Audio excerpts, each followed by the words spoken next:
আসসালামু আলাইকুম প্রিয় দর্শক, জানিয়ে দেব আজকের সর্বশেষ খবর।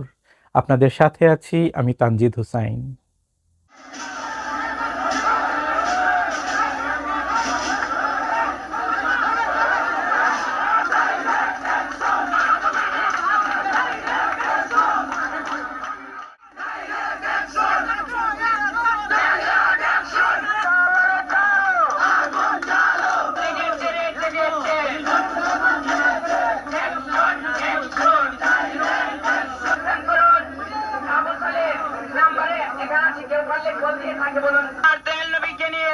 যেহেতু ফেসবুকে কমেন্ট পোস্ট করার মাধ্যমে কটাক্ষ করেছে, সে অবশ্যই ক্ষমা চাইতে হবে।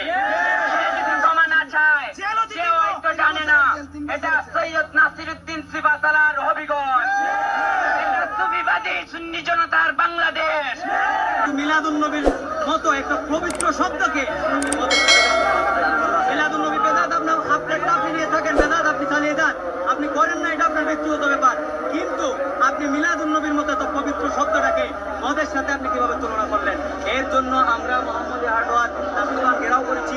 যতক্ষণ না পর্যন্ত সে সরাসরি ক্ষমা না চাইবে, ততক্ষণ পর্যন্ত আমরা রাজপথে অবস্থান করবো।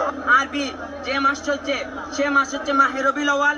আর মাহে রবিউল আউয়ালে পৃথিবীর মধ্যে আগমন করেছিলেন কুল কায়নাতের মূল রাহমাতুল আলামিন শাফিউল মুজতাবিন উম্মতের কান্ডারি, যা আমাদের জানে যান আমাদের প্রিয় নবী দু জাহানের বাদশা রাহমাতুল আলামিন। এই সেই রাহমাতুল আলামিনের মিলাদুন নবীকে নিয়ে হবিগঞ্জের এক কুলাঙ্গার নাম আবু সালে সে মন্তব্য করেছে, রাষ্ট্রীয়ভাবে লাইসেন্স থাকলে তো মদ হালাল হয়ে যায় না, ঠিক রাষ্ট্রীয়ভাবে পালন করলে মিলাদুন নবী জায়েজ বা সুন্নত হয়ে যায় না। সে মদের সাথে আমাদের মিলাদুন নবী, আমাদের দয়াল নবীর মিলাদুন নবীকে তুলনা করেছে। আমরা একটাই দাবি, সে যদি ক্ষমা না চায় আমরা কঠিন আন্দোলন।